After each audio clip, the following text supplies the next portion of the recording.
Olá, professor Danilo de volta com vocês. Agora na aula 11 a gente vai falar sobre variáveis indexadas unidimensionais e bidimensionais.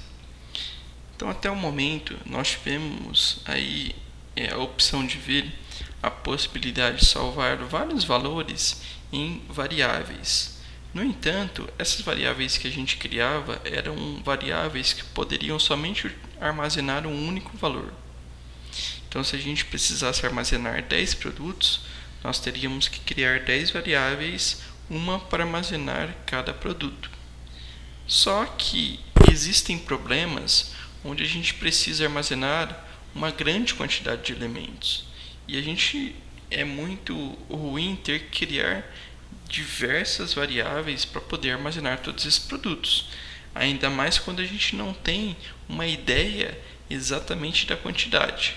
Então, para isso, a gente tem uma estrutura chamada de variáveis indexadas, que basicamente ela segue o mesmo conceito de uma variável que até então a gente viu, que é definindo lá um rótulo para ela, né? E a gente podendo colocar valor dentro dela. A diferença é que agora a gente pode colocar vários valores e não só um único valor. Então a gente pode armazenar 10, 200, 1000 valores iguais, né, dentro da mesma variável. Então agora a gente consegue fazer com que nós tenhamos aí uma variável contendo vários produtos diferentes dentro dela. Então, por meio dessas variáveis indexadas, a gente pode resolver problemas como, por exemplo, armazenar vários produtos, guardar vários elementos, fazer uma determinada agenda com cada um dos valores aí dos dados de um cliente, tá? E todas as opções relacionadas a armazenar vários valores idênticos em uma variável. Então, a gente chama, no caso aí, essa estrutura de vetor, quando a gente tem lá a possibilidade de guardar vários elementos dentro de uma única estrutura. Geralmente essas estruturas são homogêneas, ou seja, os dados que são colocados lá são sempre do mesmo tipo. Apesar de no Scratch ele não fazer essa distinção, mas na maioria das linguagens de programação é realizada essa distinção. Se eu criar uma variável do tipo inteiro, eu vou poder colocar lá 10, 100, 200 valores, só que somente do tipo inteiro. A mesma coisa se for real ou se for string. Dentro desse vetor a gente tem uma coisa chamada de índice, que basicamente ele vai me dizer cada posição do vetor para eu poder saber qual elemento que tem lá, ou se eu quiser colocar um elemento lá. Então eu vou sempre navegar pelo vetor por meio do índice, e esse índice que vai me dar essas posições, tá?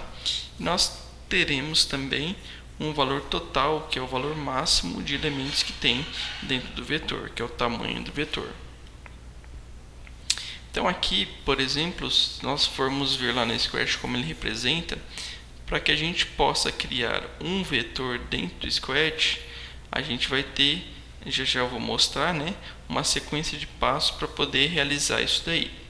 E quando eu crio, lá na janelinha onde aparece o gatinho, vai aparecer essa estrutura aqui, que basicamente é o vetor, onde eu vou ter aqui na lateral esquerda os índices, tá? Aqui o tamanho dele, e aqui na parte laranja os valores que estão armazenados dentro de cada posição do vetor. Nesse caso aqui, como o length dele é 7, quer dizer que o tamanho máximo aqui são 7, eu tenho 7 elementos dentro dele. Em cada posição aqui, começando a partir da 1 e indo até a 7, eu tenho um valor que pode ser diferente aqui para cada posição, tá? Então, para eu poder acessar cada um desses elementos, cada um desses valores, basta eu colocar o nome do vetor, que no caso aqui é o próprio vetor, o nome dele, e dizer qual que é a posição que eu quero acessar. Esses valores aqui são numerados sequencialmente, tá? E de forma que eu possa então acessar cada um deles de forma ordenada. Então aqui, se eu quiser criar um vetor com o Scratch, como que eu faço? Então eu tenho aqui no Scratch uma opção chamada aqui em Variables, eu tenho aqui, clique em Make a List, na verdade aqui para cima, né? Mas tem aqui Make a List, então clique em segundo Make a List.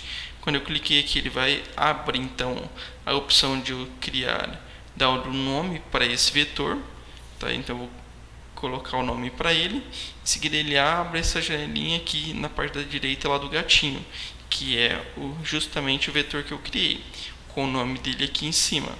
Aí, se eu quiser colocar elementos dentro dele, que aqui ele cria como vazio, o tamanho dele length é 0.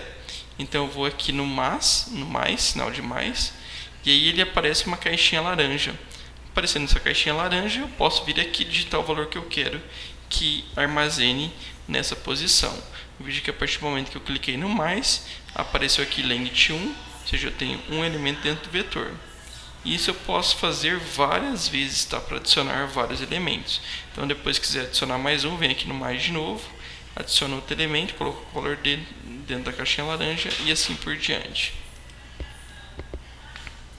Nós também podemos adicionar os valores a partir de um comando de repetição, onde ele vai navegar por todas as posições do vetor, colocando um valor qualquer dentro de cada posição. Nesse caso aqui, eu estou criando uma estrutura onde ele está fazendo uma repetição de 1 a 10, então, ou seja, eu estou criando um vetor de 10 posições, onde para cada posição ele vai colocar o valor de i, que começa em 1, tá? E vai somar 1 a cada vez. Então, na primeira posição, que é a posição 1, ele coloca o valor 1, posição 2, valor 2, depois 3, 4, 5, 6, 7, 8, 9, até a posição 10. Então essa é uma outra forma de eu preencher o vetor de forma automática, sem que eu tenha que ir lá manualmente colocar os valores. E se eu quiser ler os valores de um vetor, eu posso também ter outro comando de repetição, que eu vou fazer uma repetição do primeiro elemento até o tamanho máximo do vetor, que é o length of vector. E aí, para cada item, eu vou ler lá o valor do vetor, tá? E vou mostrar esse valor. Então, estou mandando ele apresentar aqui no item i. Então, esse i vai de 1 a 10, tá? Do vetor, e vai mostrar os itens que estão lá dentro. Então, eu vou mostrar o primeiro item, segundo, terceiro e assim por diante. Depois, eu estou adicionando um aqui para eu poder fazer a continuação do meu repeat, da minha repetição. E aqui esperando um segundo para eu poder ver o valor de cada um dos elementos, tá bom? Além daquelas duas opções que eu tenho várias outras coisas que eu posso fazer dentro de um vetor, que são funções prontas que estão aqui logo abaixo de quando eu crio o vetor. Então posso adicionar elemento, deletar todos os elementos do vetor, ou seja, zerar ele, trocar o valor de uma posição qualquer, que é o nosso replace. Posso ir lá e falar, eu quero na posição 3, trocar o valor que está lá por 30, tá? Posso mostrar todos os elementos, que é o show list, posso esconder todos os elementos e assim por diante, tá? Então aqui são todas as opções que eu posso estar realizando com o meu vetor.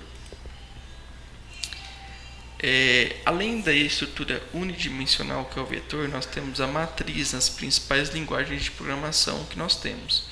No entanto, a matriz basicamente ela é uma estrutura de vetor bidimensional. Então, enquanto o vetor ele é unidimensional, que tem apenas uma dimensão, somente linhas.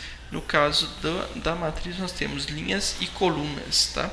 Em uma quantidade de x e y qualquer.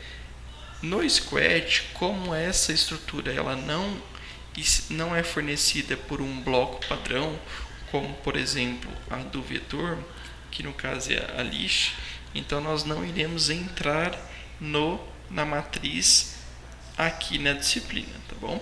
Mas só para que vocês saibam aqui o que é uma matriz, como que ela funciona. É como se eu pegasse cada um dos vetores de forma separada e juntasse todos eles para montar uma matriz, tá bom? Eu até posso fazer uma estrutura assim de matriz utilizando vários vetores, tá? Mas como não existe uma estrutura, um bloco padrão, eu não estaria entrando na estrutura bidimensional aqui nesse momento, tá bom? Então a gente termina por aqui. Próxima aula a gente continua. Até mais.